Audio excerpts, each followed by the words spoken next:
Lafim-baovao hafa tanteraka indray kosa manana ny anjara toerana lehibe eo amin'ny sehatra ny toe-karena ny asa tanana malagasy toy ny ao amin'ny commune ambanivohitra Ambositra.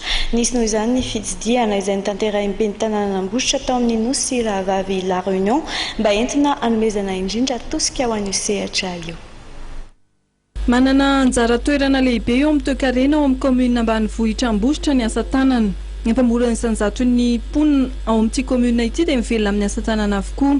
Entina hampandrosoana ny sehatra ny fitsidiana izay totosain'ny ben'ny tanàna Ambositra mivady tany La Réunion ny 5 hatramin'ny 3 Novambra teo. Nandritra io fitsidiana io dia nisy ny fihaonana tamin'ny tompona andraikitry ny chambre de métier d'artisanat au La Réunion. Nojerena manokana tao anaty fitsidiana ny ahafahana mampitaovana ny fitoeram-piofanana tanora ao Ambositra. Zareo manana centre de formation.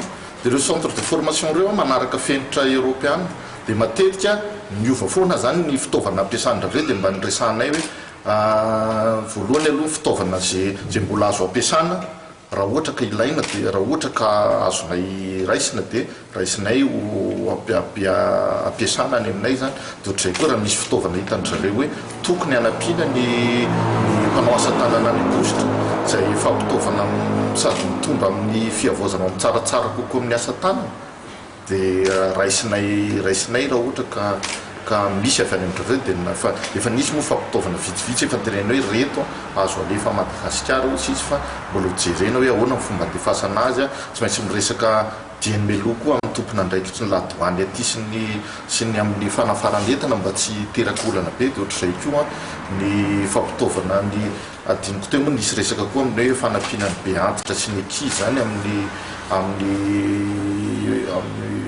any aminay misy ino misy teo hôpitalina sembana sy ohatr'izany dia hoe ahoana ny fomba hifanampiana amin'ny fampitaovana ireny hôpitalina sembana sy ny fanampiana ny be antitra sy ny marifo ara-piarahamonina ireny.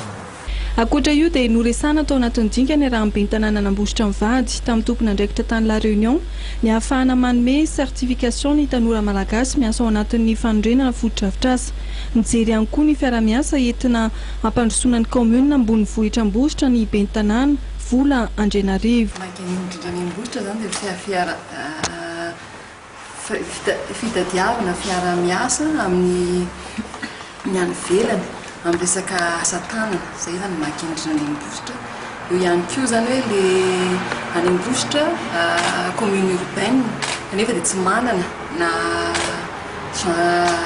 mpamono hafa fiara-mpamono hafa tsy manana ny ambulance izay tena tsy manana ihany koa na ny fiara taterana ny fako dia izay ny antony nahatonganay nandeha ny La Réunion.